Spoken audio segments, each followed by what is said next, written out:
விஜய் டிவிலேயே ரொம்பவே ஃபேமஸாகவும் மக்கள் எல்லாருக்கும் ரொம்பவே ஃபேவரட்டான சீரியலாகவும் இருக்கக்கூடியதான் சிறகடிக்க ஆசை.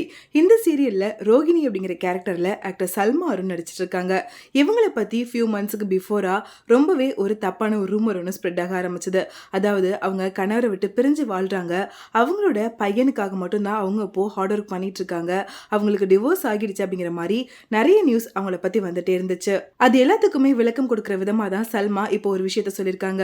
அதாவது ரீசெண்டா கொடுத்த ஒரு இன்டர்வியூல சல்மா கிட்ட கொஞ்ச நாளாவே உங்களோட டிவோர்ஸ் நியூஸ் தான் ரொம்பவே வைரலா ஸ்ப்ரெட் ஆகிட்டு இருந்துச்சு, அதை பத்தி நீங்க என்ன நினைக்கிறீங்க அப்படின்னு கேட்டதுக்கு, இந்த மாதிரி விஷயங்கள் எதையுமே நான் கண்டுக்க மாட்டேன், இண்டஸ்ட்ரிக்குள்ள வரும்போதே எந்த அளவுக்கு ஃபேமஸ் நமக்கு வருதோ அதே அளவுக்கு நெகட்டிவிட்டிஸும் வரும் அப்படிங்கிற மாதிரி சொல்லி தான் என்னோட ஹஸ்பண்ட் என்ன இதுக்குள்ள அனுமதிச்சாரு.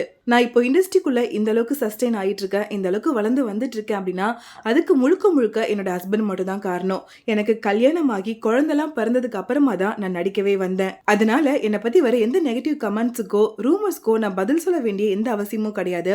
ஆனா அந்த நேரத்துல எனக்கு டிவோர்ஸ் ஆயிடுச்சு, நான் கணவரை விட்டு பிரிஞ்சு வாழ்றேன், என்னோட பையனை வச்சுட்டு நான் ரொம்ப கஷ்டப்படுறேன் அப்படின்னு வந்துட்டு இருந்த அந்த நியூஸ் என்னோட பையனை பாதிச்சிட கூடாது அப்படிங்கிறதுக்காக தான் அந்த நேரத்துல என்னோட ஹஸ்பண்ட் கூட எடுத்த போட்டோவை நான் போட்டு எங்க 2 பேருக்கும் கல்யாணம் ஆகி 10 வருஷம் ஆயிடுச்சு, 10 வருஷமா இந்த லவ் லைஃபை நாங்க ரொம்பவே ஹாப்பியா லீட் பண்ணிட்டு இருக்கோம் அப்படிங்கிறதையுமே மென்ஷன் பண்ணியிருந்தேன். நம்மளை பத்தி வர ரூமர்ஸ் நம்மளை அஃபெக்ட் பண்ணலாமே தவிர ஆனா நம்மளோட கிட்ஸை என்னைக்குமே அஃபெக்ட் பண்ணிடக்கூடாது.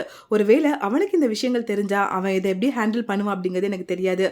இப்போ அவன் சின்ன பையனா இருக்கலாம், ஆனா பெரியவன் ஆனதுக்கு அப்புறமா அது அவனுக்கு ரொம்பவே அதிகமா பாதிக்கக்கூடும். அதனால அந்த ஒரு விஷயத்துக்காக மட்டும்தான் நான் கிளாரிஃபிகேஷன் கொடுத்தேன். மற்றபடி என்னை பத்தி எந்த நெகட்டிவ் கமெண்ட்ஸ் வந்தாலும் ரூமர் வந்தாலும் என்ன தப்பான நியூஸ் என்னை பத்தி எழுதினாலும் எனக்கு கவலை கிடையாது. நான் என்னோட வேலையை கரெக்டாக பண்ணிக்கிட்டே இருப்பேன், என்னோட ஹார்ட் ஒர்க்கை நான் கொடுத்துக்கிட்டே இருப்பேன். நடிப்பு அப்படிங்கிறது எனக்கு ரொம்ப ரொம்ப முக்கியமான விஷயம். ரொம்பவே கஷ்டப்பட்டு தான் நான் இந்த இண்டஸ்ட்ரிக்குள்ள வந்தேன். அதுலேயுமே என்னோட ஹஸ்பண்டோட சப்போர்ட் இப்போ வரைக்கும் எனக்கு ரொம்பவே அதிகமாக இருக்கு.